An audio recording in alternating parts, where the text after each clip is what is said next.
स्वागतम दोस्तों, आपका अपने चैनल धार्मिक हिंदू पे एक बार फिर से स्वागत है। दोस्तों, मेरा मकसद सिर्फ आपको ज्ञान बढ़ाना है। आप मेरे को ऐसी सपोर्ट करते रहिए जिससे मैं आपके लिए नए नए वीडियोस लाता रहूं। मित्रों, भगवान परशुराम स्वयं नारायण के छठे अवतार हैं, जिन्हें आवेश अवतार भी कहा जाता है। इसी आवेश स्वभाव तथा पितृभक्ति के कारण एक दिन उन्होंने अपनी ही माता का वध कर दिया था। परशुराम के पिता महान ऋषि जमदग्नि तथा माता रेणुका थी। एक दिन कुछ ऐसा हुआ कि उन्हीं के पिता ने उन्हें उन्हीं की माता का मस्तक काटने का आदेश दिया, जिसके बाद परशुराम ने अपनी ही मां का सिर धड़ से अलग कर दिया। आज हम आपको इसी कथा के बारे में विस्तार से बताएंगे। एक बार परशुराम की मां रेणुका आश्रम के पास नदी में स्नान करने गई थी। वहां पर उन्होंने राजा चित्ररथ को अन्य अप्सराओं के साथ स्नान करते देखा। राजा चित्ररथ देखने में बहुत आकर्षक तथा सुंदर शरीर वाले थे। अन्य अप्सराओं के साथ उनकी क्रीड़ा को देखकर रेणुका का मन भी उनकी तरफ आकर्षित हो उठा। वह उसे देखती रही। इसी कारण उन्हें स्नान करके वापस आश्रम में आने में देरी हो गई।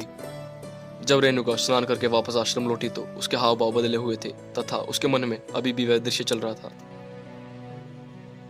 क्योंकि ऋषि जमदग्नि एक महान तपस्वी थे, उन्होंने अपने तप के बल पर संपूर्ण बात का पता लगा लिया तथा रेणुका का मन भी पढ़ लिया। यह सब जानकर उन्हें इतने ज्यादा क्रोध आया कि उन्होंने अपने सबसे बड़े पुत्र को अपनी मां की गर्दन काटने का आदेश दिया। लेकिन वे ऐसा कर पाने में असफल थे। एक और मां की हत्या का पाप लगता तो दूसरी तरफ पिता की आज्ञा की अवहेलना करने का पाप। यह एक धर्म संकट था, लेकिन उन्होंने मात्र हत्या करने से मना कर दिया। अपने पुत्रों के द्वारा स्वयं की ऐसी अवहेलना किए जाने पर ऋषि जमदग्नि को अत्यधिक क्रोध आ गया और उन्होंने अपने 3 पुत्रों को श्राप दिया कि वे अपने विवेक, बुद्धि तथा सारा ज्ञान खो दें। इसके पश्चात ऋषि जमदग्नि ने अपने सबसे छोटे पुत्र परशुराम को अपनी मां की गर्दन काटने का आदेश दिया। पिता का आदेश मिलते ही परशुराम ने बिना देर के एक पल में अपनी मां का सिर धड़ से अलग कर दिया। देखते ही उनकी मां रेणुका निष्प्राण हो गई तथा लहू की धारा फूट पड़ी। यह सब देखकर परशुराम के पिता जमदग्नि अत्यधिक प्रसन्न हुए तथा परशुराम को स्नेहपूर्वक कोई वरदान मांगने को कहा। परशुराम ने समझदारी से काम लेते हुए अपने पिता से 3 वर मांगे। पहले वर में उन्होंने अपनी मां को पुनः जीवित करने का कहा।